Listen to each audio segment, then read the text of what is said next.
Hi everyone. तो students, आज के सेशन में हम डिस्कस करने जा रहे हैं इंपॉर्टेंट पीवाईक्यूज डिस्कस करेंगे टेट के एग्जाम से रिलेटेड, राइट। तो पहला क्वेश्चन हमारे स्क्रीन पे है, ये आप देख सकते हो। क्वेश्चंस का जो लेवल है बेटा, ये बड़ा इजी क्वेश्चंस आते हैं टेट के एग्जाम में। अगर इसके पीवाईक्यूज की बात करें, बोल रहा है I can not do this dash your efforts, right. तो मैं नहीं कर सकता हूँ ये डैश योर एफर्ट्स, मतलब तुम्हारे एफर्ट्स के बिना। तो ऑब्वियसली बात है, आंसर बनेगा हमारा यहाँ पे ए। ठीक है जी। सेकंड क्वेश्चन की तरफ चलते हैं। बोल रहा है no sooner had she entered the cabin, the light went out and everyone started talking loudly। तो एक्चुअली ये जो सूनर वर्ड होता है ना, सूनर जैसे टॉल की डिग्री क्या होती है, टॉलर होती है। तो जैसे टॉल के बाद टॉलर बोलते हैं हम जब कंपैरेटिव डिग्री में, तो टॉलर के साथ हम क्या लगा देते हैं, देन लगा देते हैं, right. Taller than, smaller than, shorter than, nearer than, faster than. तो सूनर देन है तो टॉलर देन होता है, तो इसके साथ यहाँ पे आ जाएगा हमारा देन। ठीक है। सूनर भी एक डिग्री होती है टॉलर की तरह, ये ध्यान रखना। जैसे great, greater, greatest. So greater than होता है, टॉलर देन होता है, क्विकर देन होता है, फास्टर देन होता है। तो सिमिलरली यहाँ पे भी आपको देन लिखना है। चलिए आगे देखते हैं। थर्ड क्वेश्चन पे आ जाते हैं। कोविड-19, तो आपको पता है जो 2019 में कोविड-19 आया था वो कहाँ से फैला था, चाइना से उसका स्प्रेड हुआ था। तो ब्रोक आउट आपको फ्रेजल वर्ब लगानी है। कौन सी ऐसी फ्रेजल वर्ब है जिसका मतलब फैलना होता है, तो वो होता है ब्रोक आउट। इसका मीनिंग होता है बेटा स्प्रेड, राइट। ब्रेक इन और ब्रेक इनटू, इन दोनों, चाहे इन हो चाहे इनटू, इन दोनों का मीनिंग होता है बेसिकली सेंध लगाना। इसका आंसर मतलब ये नहीं है, ये ऐसे बता दिया जैसे चोर घुस जाते हैं ना, जबरदस्ती किसी के घर में घुस गए चोर, ठीक है, तो उसको सेंध लगाना बोलते हैं। तो ब्रोक इनटू होता है। और आपका ब्रेकअप जो है बेसिकली आप जानते हैं किस चीज को स्टॉप कर देना। My mother prefers drinking tea dash coffee. अब बच्चा सोचेगा कि शायद प्रेफर के साथ ओवर ज्यादा अच्छा लगता है वैसे स्पीकिंग में, लेकिन आपको बता दूं एक बात कि ये जो IOR पे एंड होने वाले एडजेक्टिव होते हैं, जैसे सीनियर, तो सीनियर के साथ कभी देन नहीं लगता, टू लगता है। उसी तरह ये जो प्रेफर और प्रेफरेबल वर्ड है, इन दो शब्दों का हमेशा ध्यान रखें, पेपर में आता है क्वेश्चन है, इंपॉर्टेंट है सवाल है। ठीक है जी। तो प्रेफर और प्रेफरेबल जो दो वर्ड होते हैं, इनके साथ हमेशा ही प्रेपोजिशन टू लिखते हैं, कभी भी देन नहीं लगाते, ये ध्यान रखें। तो चौथे का राइट आंसर बनेगा हमारा सी। नेक्स्ट, अब देखो ये जो फिफ्थ क्वेश्चन है ना, ऐसे सवाल आप सेंस से कर सकते हो। लैंग्वेज है, भाषा है, ठीक है, और लैंग्वेज बड़ी ब्यूटीफुल होती है। तो इसमें हर जगह रूल रेगुलेशन के हिसाब से नहीं चलोगे आप, यहाँ पे आप सेंस भी आपकी काम करेगी, सेंस भी आपको हेल्प करेगी। But I have read one novel of Chetan Bhagat, I want to read another. Another आएगा यहाँ पे सेंस के अकॉर्डिंग, इजी क्वेश्चन है, कर सकते हो। सिक्स्थ, बोला माय टीचर कांग्रेचुलेटेड मी। इस सवाल को अगर आप यहीं पे खत्म कर देते हो, ठीक है ना, तो फिर यहाँ पे कोई प्रपोजिशन लगाने की जरूरत ही नहीं है। लेकिन देखो, अगर आप रीजन भी मेंशन करना चाहते हो कि आपने किसी को मुबारकबाद दी, तो क्यों दी, किस लिए किसी को कॉन्ग्रेचुलेट हम किसी को करते हैं, तो किसी रीजन से करते हैं, तो फिर लगाते हैं preposition on, right. Next, seventh, बोले द गंगा ओवरफ्लोड। अब गंगा क्या है, ये तो नेम ऑफ द रिवर है, नदी का नाम है ये, ठीक है, तो वो बहती है बेसिकली। तो आंसर होगा बैंक्स, यहाँ पे राइट वर्ड बनेगा, ठीक है जी, बैंक्स आएगा। नेक्स्ट, एट, बोला mister Chahar is too old dash climb the हिल।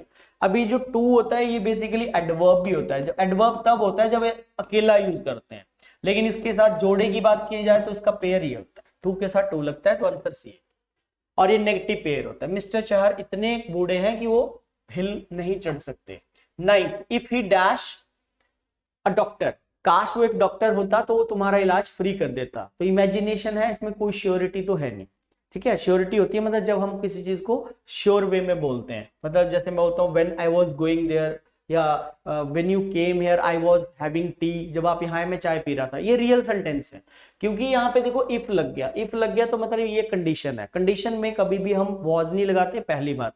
और कंडीशन में आपको ध्यान रखना है, जो कंडीशनल सेंटेंस होते हैं उनमें हमेशा ही हम पास्ट टेंस का यूज करते हैं। कंडीशनल सेंटेंसेस में ऑलवेज पास्ट टेंस का ही यूज किया जाता है, कभी भी प्रेजेंट और फ्यूचर टेंस मत लगाएं। तो फ्यूचर लगा रहा है, प्रेजेंट लगा रहा है, कटा, ठीक है। कंडीशन के साथ कभी भी ही के साथ वैसे तो वॉज आता है, लेकिन इमेजिनेशन में वर आता है। फिर चाहे ही हो, चाहे शी हो, चाहे इट हो, चाहे आपका आए हो, सबके साथ वर लगता है। If I were the PM of India I would change the face of my country. ऐसे बोलते हैं कि अगर मैं देश का प्रधानमंत्री होता तो मैं देश का नक्शा बदल देता। तो ये इमेजिनेशन है, श्योरिटी नहीं है, कंडीशन में वर लगता है। आगे देखिए, 10th, the apples are now dash enough to be picked.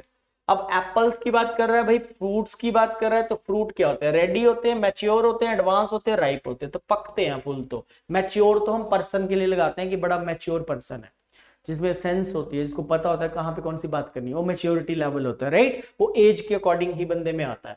तो एप्पल्स के लिए तो राइप यूज करेंगे ना। 11वां, बोला the meeting was presided, preposition का क्वेश्चन है ये। प्रिसाइडेड जो वर्ड होता है इसके साथ एक वर्ब है ये, इसकी प्रेपोजिशन अपने साथ लेता है सी, ओवर लगता है, इसका फिक्स है ये। जैसे एक्यूज्ड ऑफ होता है, चार्ज्ड विद होता है, सेटिस्फाइड विद होता है, उसी तरह ही आपका प्रिसाइडेड ओवर होता है। 12वां क्वेश्चन पे आते हैं जी। अब ये है एरर के सवाल। अब बोला has either of you saw, क्या कभी हैज के साथ हम सेकंड फॉर्म लिखते हैं? क्या कभी प्रेजेंट परफेक्ट टेंस में हैज और हैव के साथ वर्ब की सेकंड फॉर्म लगती है? नहीं लगती है। हैज और हैव के साथ हमेशा ही वर्ब की थर्ड फॉर्म लिखी जाती है। तो यहां पे आपका आंसर सी बनेगा, 100 की जगह आ जाएगा आपका, it should be C. Next, you can not withdraw all your money until you give a prior notice, right. तो अंटिल जो वर्ड होता है स्टूडेंट, ध्यान रखना आपने, अंटिल वर्ड हमेशा ही टाइम के साथ लिखा जाता है। अंटिल वर्ड हमेशा ही टाइम के साथ लिखा जाता है, जबकि टाइम रेंज की बात हो ना तो लगाते हैं अंटिल, लेकिन इसमें तो समय की बात ही नहीं कर रहा। ये तो बोल रहा है तुम अपना सारा पैसा नहीं निकाल सकते हो बैंक से जब तक तुम प्रायर नोटिस ना दोगे। पहले अगर कोई नोटिस नहीं दोगे तो तुम पैसा नहीं विड्रॉ कर सकते, राइट। तो इसमें तो कंडीशन लग रही है ना, तो कंडीशन के लिए बेटा हमेशा लगाते हैं अनलेस, ये ध्यान, अनलेस डिनोट्स कंडीशन, राइट, ये कंडीशन में। नेक्स्ट देख लेते हैं 14वां, बोला I have been travelling by local train since last several years but had never experienced such a horrible situation as this, right. तो मतलब बोल रहा काफी सालों से मतलब मैं जो है क्या कर रहा हूँ, लोकल ट्रेन से जो ट्रैवलिंग कर रहा हूँ। अब जब सेवरल इयर्स की बात कर रहा है तो ऑब्वियस है यहाँ पे ड्यूरेशन आ, ठीक है, ये एक ड्यूरेशन है, और ड्यूरेशन के लिए कभी भी सिंस नहीं लगाते, तो आंसर बनेगा इसका जी बी। सिंस लगता है आपका पॉइंट के लिए, ड्यूरेशन के लिए हम हमेशा लगाते हैं फॉर, राइट। सिंस होता है पॉइंट, एग्जैक्ट टाइम को सिंस बताता है, जैसे since morning, since evening, since 2 o'clock, since 1995, since January, since Monday, like this. For कब लगाते हैं? जब हम अवधि की बात करते हैं, जैसे 2 घंटे हैं, 2 महीने हैं, 2 साल है, 2 सेकंड है, 2 डिकेड्स हैं, 2 सेंचुरीज की बात हो रही है, सेंचुरीज की बात हो रही है, ईयर्स की हो रही है। I have been teaching for the last 5 years, I have been teaching in this institute for the last 2 years, for the last 2 months। तो क्योंकि ये कई सालों की बात कर रहा है, ईयर्स के साथ फॉर लगाते हैं। आगे देखिए 15 नंबर, बोला ईदर ही नॉर हिज ब्रदर। अब ये तो एरर हमें यहीं कैच हो गया, क्योंकि ईदर का जोड़ा कभी भी नॉर नहीं होता, ईदर के साथ हमेशा हम क्या लगाते हैं, और। ईदर का पेयर स्टूडेंट्स और होता है, उसी तरह नीदर का पेयर फिर आपका नॉर होता है, रीजन का पेयर फिर आपका दैट होता है, ठीक है, जैसे नो सूनर का पेयर फिर आपका दैन होता है। तो ये फिक्स्ड पेयर होते हैं, मैं इसमें कोई बदलाव नहीं कर सकता अपने लेवल पे।